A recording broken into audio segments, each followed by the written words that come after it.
bangazuzi lokufundisa abangakakutholi bakho bezigqili zokona isigqili asenzi esikuthandayo senziswa amen ngulo osithumbile izono zithumba amadoda izono zithumba abafazi zithumba amajaha zithumbe nezintombi zithumbe nabafundisi zithumbe namabhishophu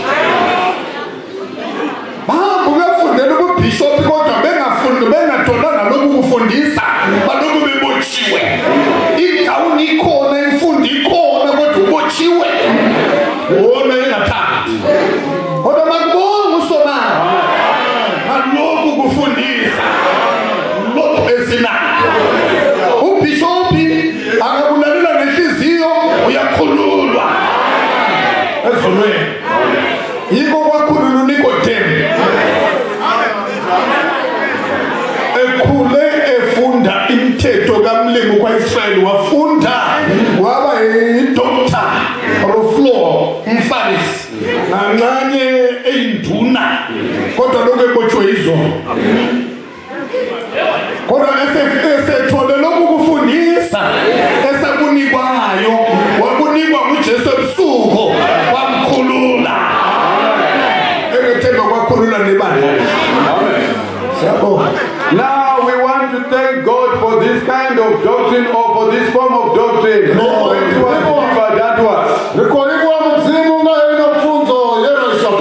It is a unique doctrine because it teaches persons or people to be freed from sin. It doesn't only witness to yourself, but even the neighbors or your friends would actually see it is self-evident.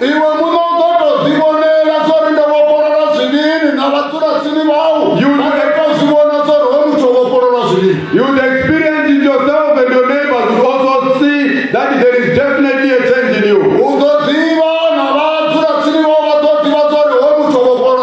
Because of the sanctity of such a doctrine, we want to keep it in its entirety for the future generation. Because it is so unique, it frees people from their sins. Nowadays, there are bishops, there are ministers, there are people that have gone to be taught about religion.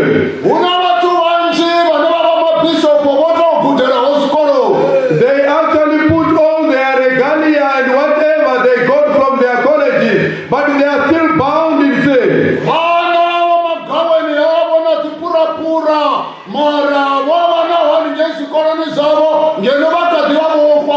There are a lot of people in the world here that don't want to commit sin, but because they don't have this power, this doctrine was not delivered unto them, they actually commit sin unwillingly.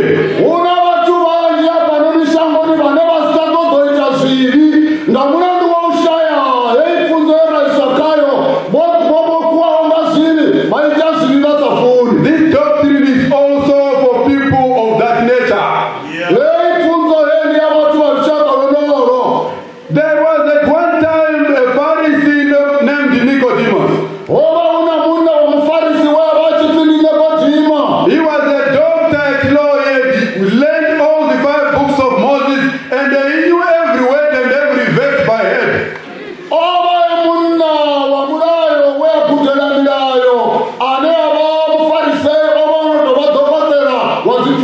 But he still didn't have this kind of doctrine that frees somebody from sin.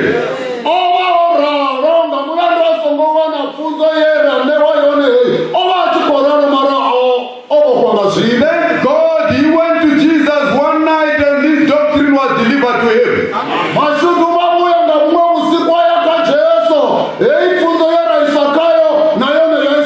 He was freed from sin from which the law and everything couldn't free him.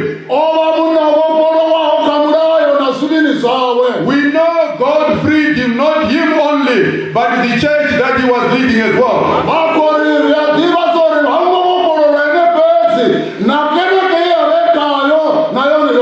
That's why we are so grateful for this kind of doctrine that frees girls, that frees boys, that frees men, that frees women, all from their habitual sins and from all their committed sins.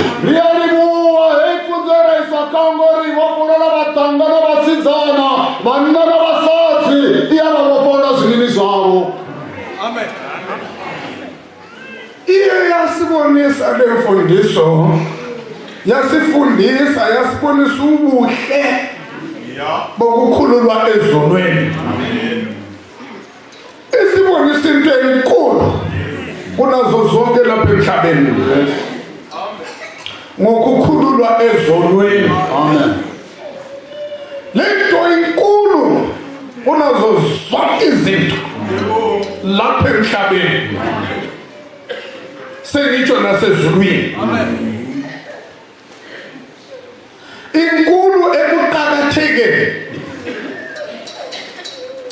okokuthi umuntu angayiswela lento le oseswele konke ekade nakho lapha emhlabeni izibi akuncede nakade izakuzuza ezulwini akasakutholi lento ikungena ezulwini. We thank God because this doctrine has actually shown us one of the wonderful, most wonderful results that it gives to a person who obeys it from the heart.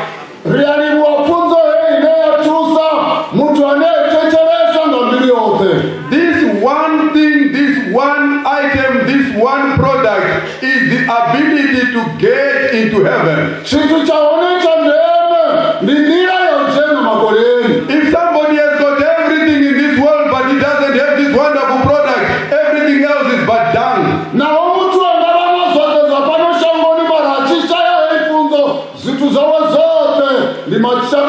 It is such a wonderful thing, it is such a beautiful product to have in yourself.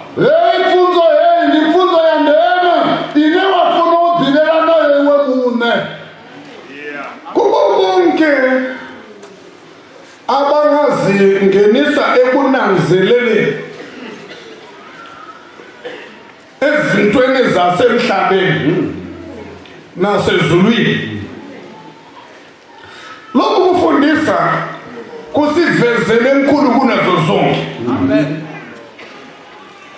Okokuthi ungakuzwisisa ukuqakatheka kokungena ezulwini, uzaziphatha nozinto zasemhlabeni. Amen.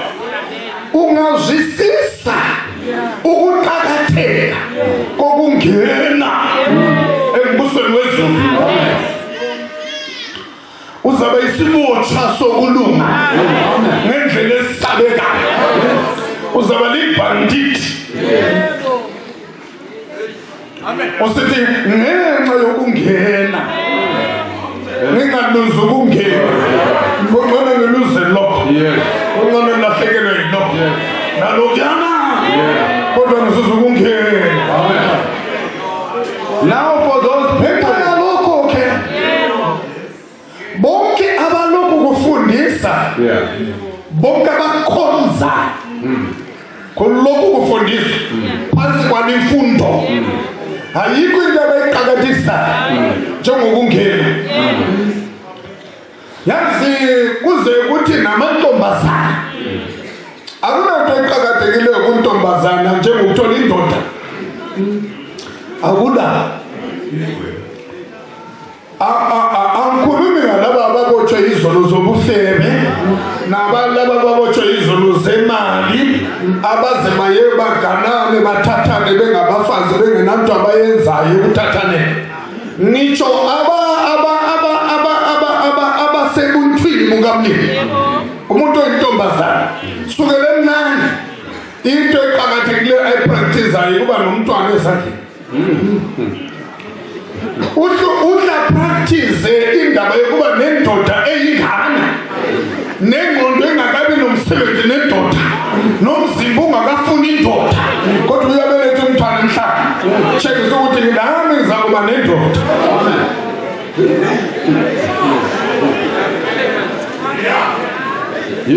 kodwa intombi nje nxa ingazwisisa ukuqakatheka kokungena iyawushaya indiva ukuba nendoda nokuba nomntwana.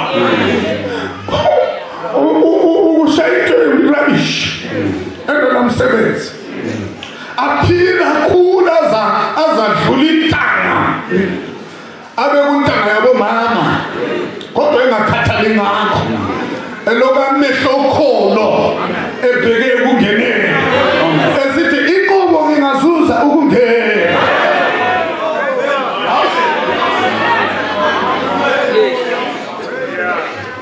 Uyakhangela indaba yokuba namadoda alinganisa ukuthi nxa ngingathola ngingena ngingathola indoda, alright, izafi indoda le lami ngizakufa, ubudoda bakona bunginceda ngaphi? Bucina ngaphi? Anto nxa sefile akusekho nokunenginengi okukhona okubunzima ekubeni nendoda, kodwa angakhangela ukungena azibone ngokukholo lwenhliziyo ngokukholwa amazwi kaMlimi, azibone ngalelo langa engena nabangenayo ephakathi kweningi elingenakuba, azibone engena so hey wena uyazibopha enhlizweni la athi ngaze ngife ngingazange ngizwe indoda kunamsebenzi inqobo ngizangena.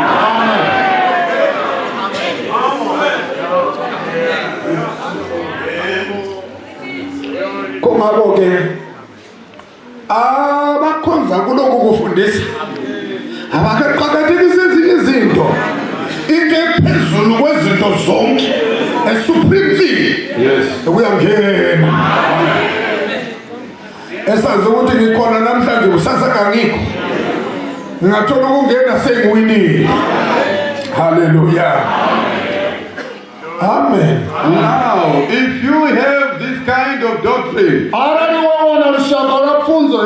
and you actually received by your whole heart without pretending,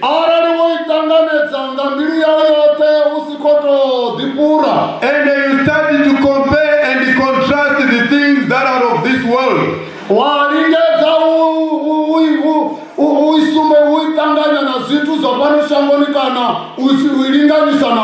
you would find that everything else in this world is incomparable to this ability to get into heaven.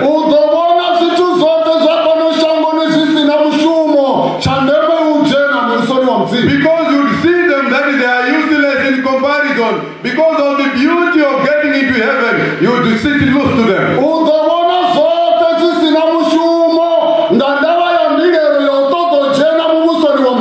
There is nothing that is actually going to take your heart or sit at your heart and actually blur your vision of this ultimate objective, of this thing that is of supreme importance.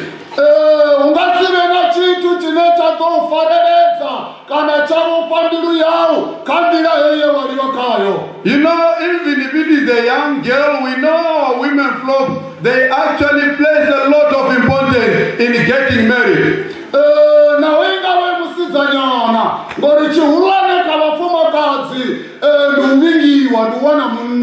Even as they are growing up, they are socialized to actually idolize that.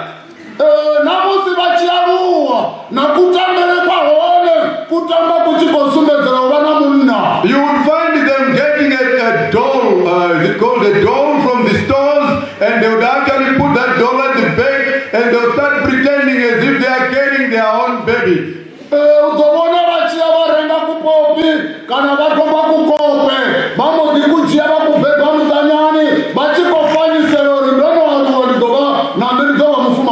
That in itself shows what society values as far as a girl is concerned, which is marriage.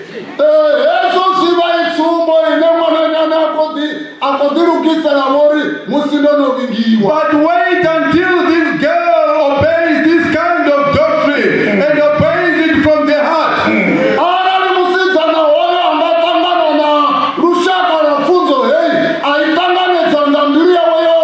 Now when this girl actually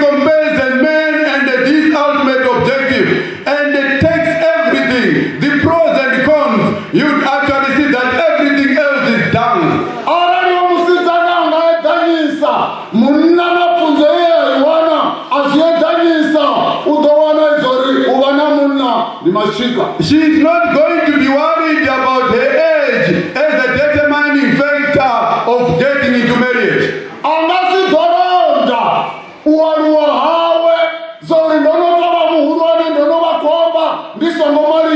What would be important to her is to make sure that she always keeps herself pure in order that she would be eligible to get into heaven.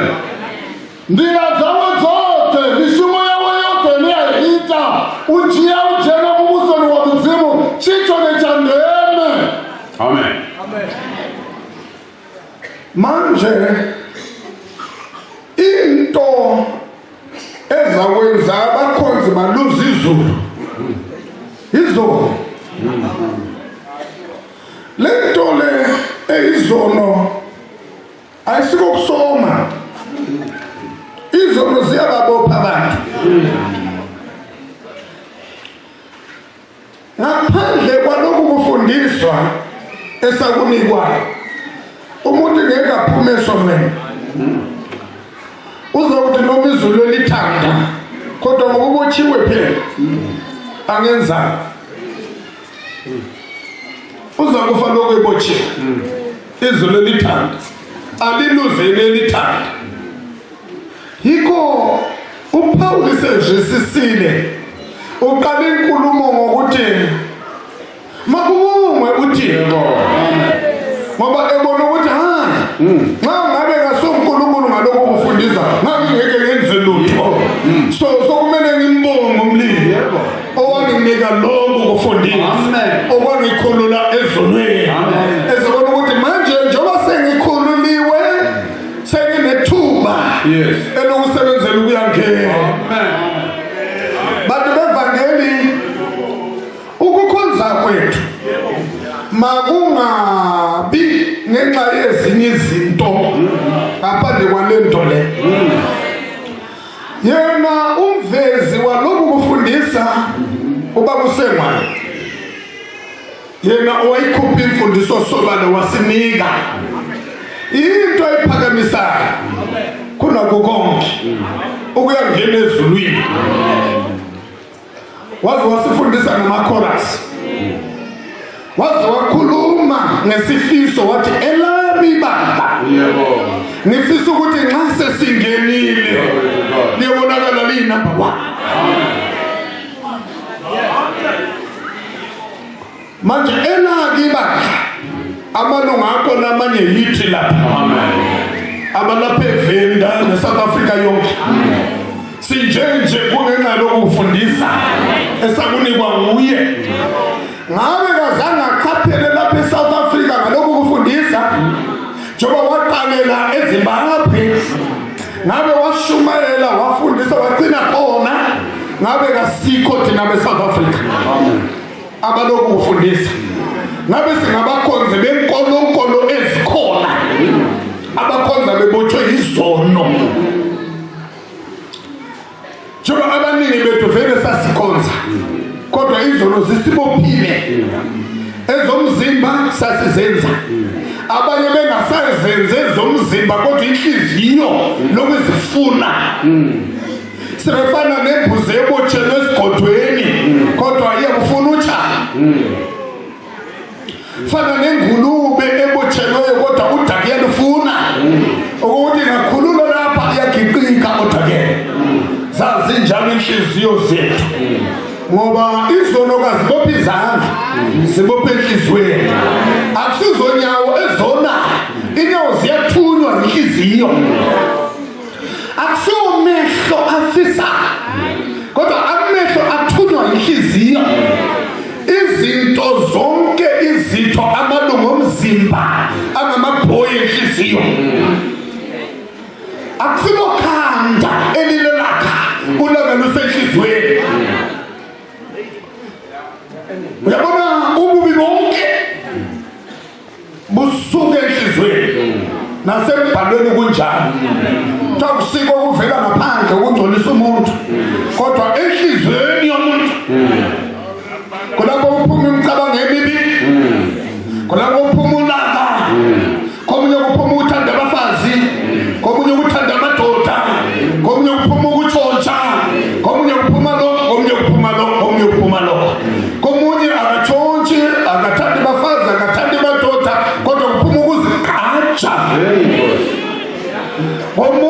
akukho lokhu konke lokhu kwabanye akukho, kodwa kuye kuphuma ukuziphakamisa. Uzibone ngcono kunabo bonke abantu, uzibone mhle, kuphuma ngaphakathi. Uyabizwa lena, kuyaphuma ngaphakathi bese kusebenza emzimbeni. Ubuhle balokhu kufundisa esikunikwe ubaba uSengwane, kuyakhulula ngaphakathi. Haleluya. Kuyakhulula lapho kuphuma khona ububi, kulapho kukhulula ububi bese kufaka ukulunga.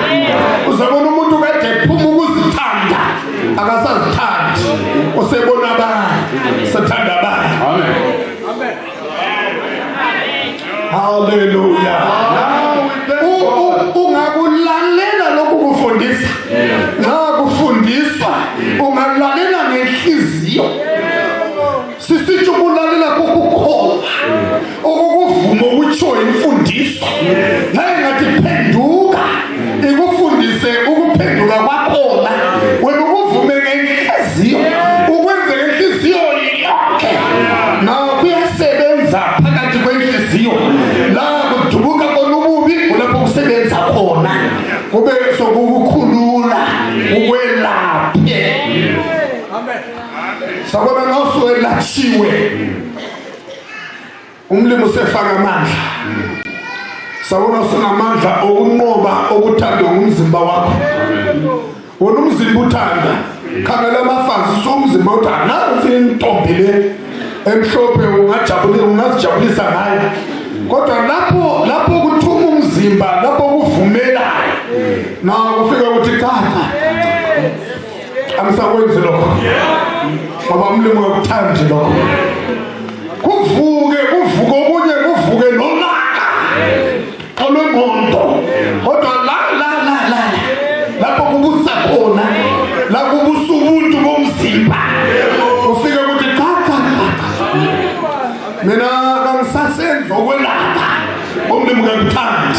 Usene freedom. Amen. Eyokwenza okufunwa ngumlimi. Usene freedom.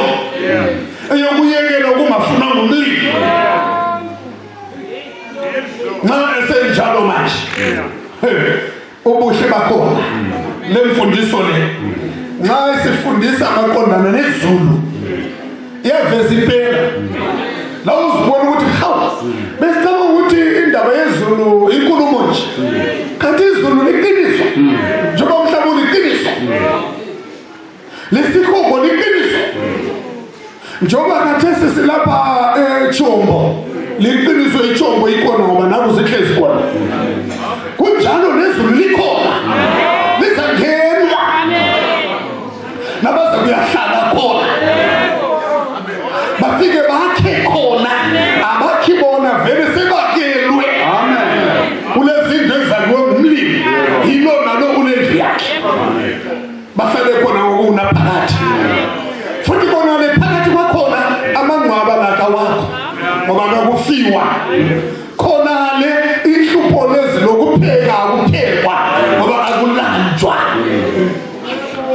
Umlimi wathanda kokuqala kube ngokunohlupho phakathi, kodwa kwesibili kube inkhululeko. Ebekhonale imizimba yonale iyabe siguqulwe, iyabe glorified. Ibe ngamathumbu kodwa kathini lutho.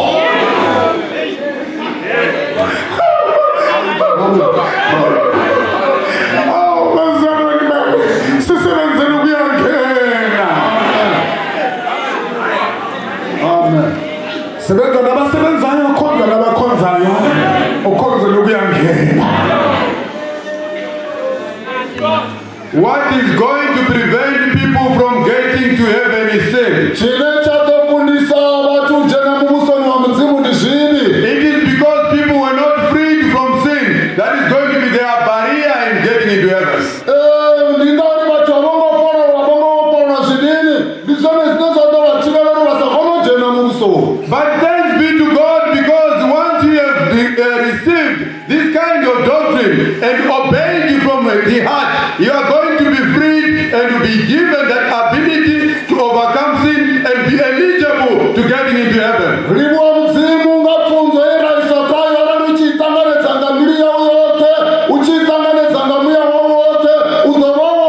which is your heart.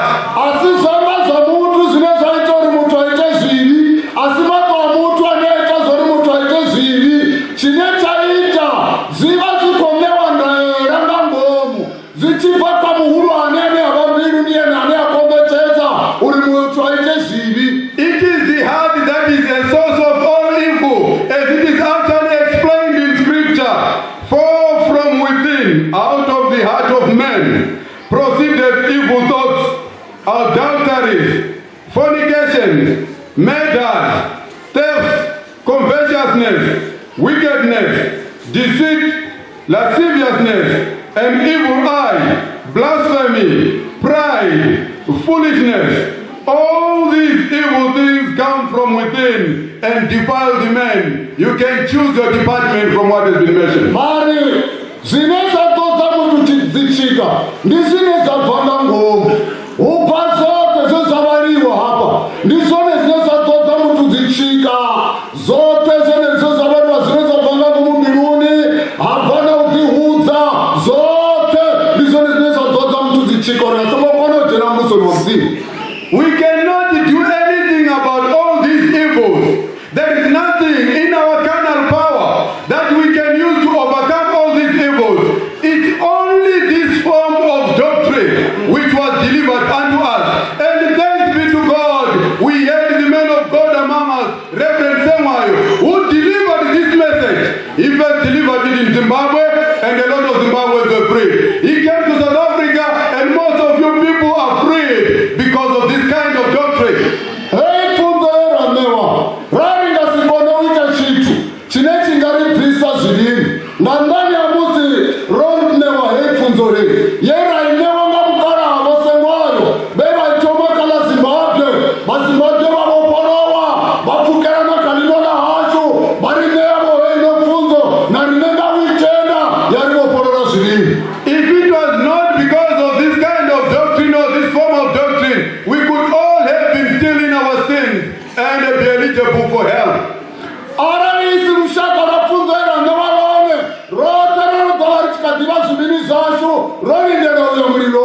Let us not come to church for any other reason, but let our ultimate objective be eligibility to actually get into heaven.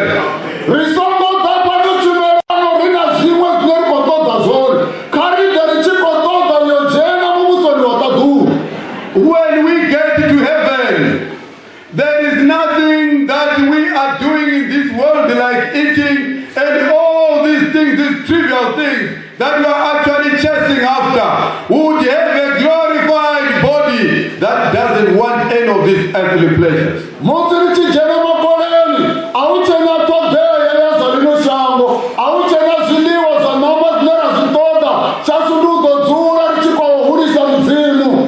If today you obey from the heart this kind or this form of doctrine, even if your eye says, oh, look at that beautiful woman, probably you can have a pleasurable moment with her.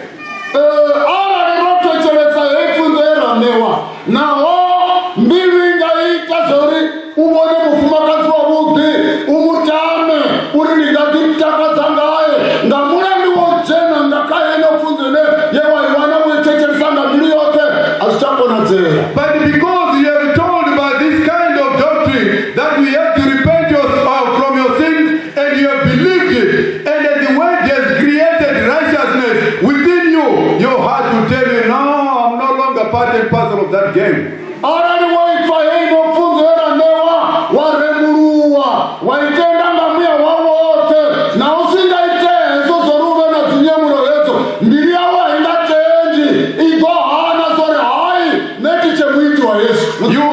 You would have power from within to overcome all forms of sin.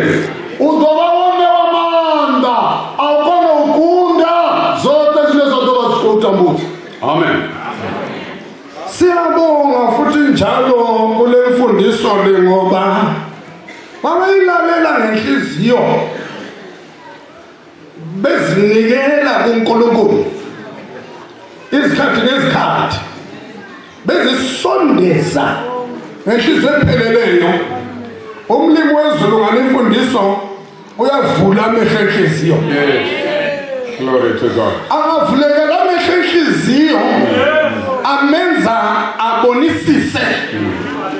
indaba yezulu.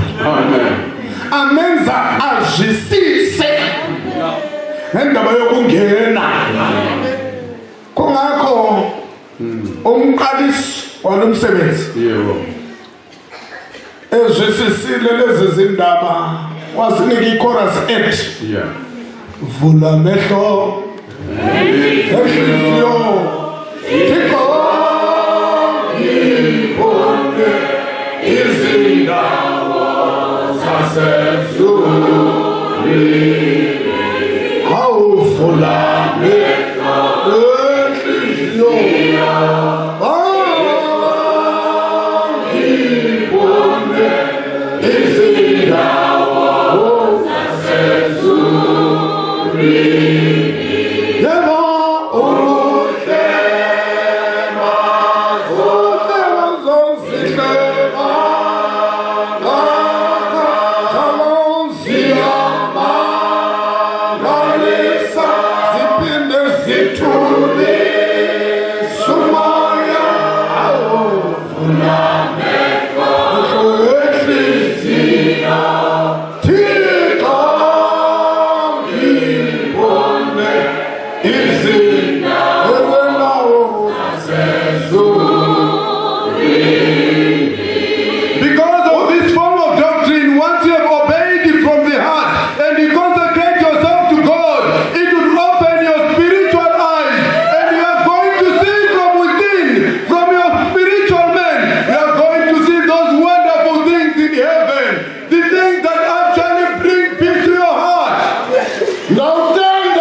We thank God for this form of doctrine that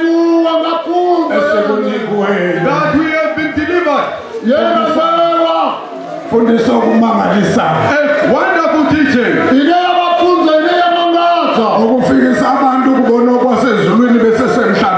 The thing that actually takes people to see the things of heaven while it's just still on earth.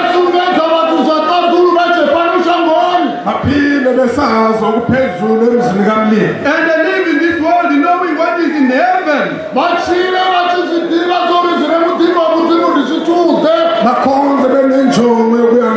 And they live in this world having the objective of getting into heaven.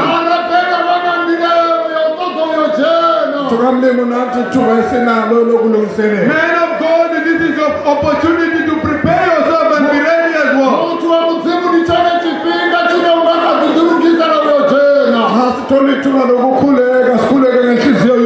When we get this opportunity to pray, let's pray with all our heart.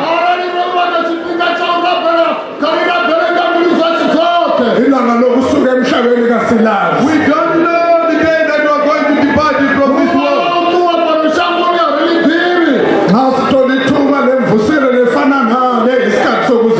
When we have got an opportunity to do a revival like this one, it's a time for us to prepare.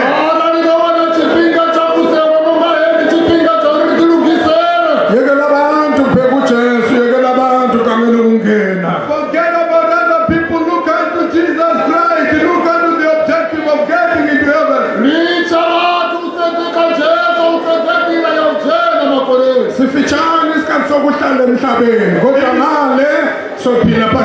It is a short time to live in this world, but we shall live eternally in heaven.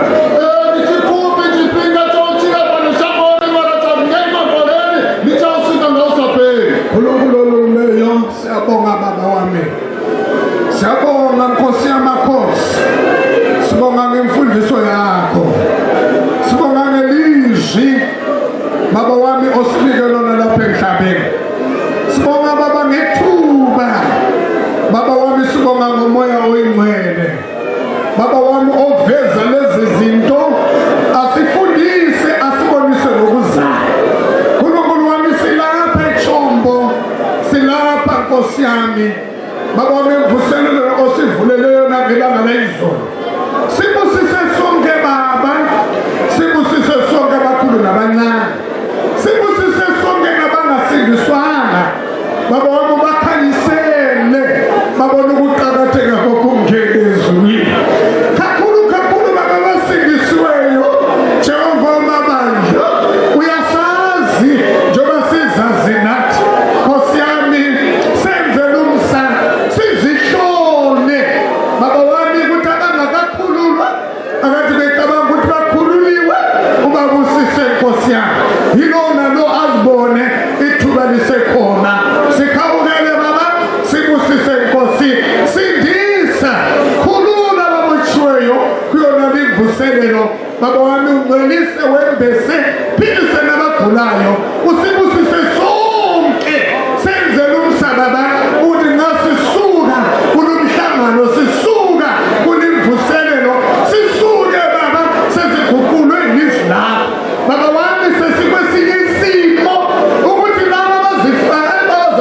abazoyimfa abazosuka emhlabeni masinyane kubalungene.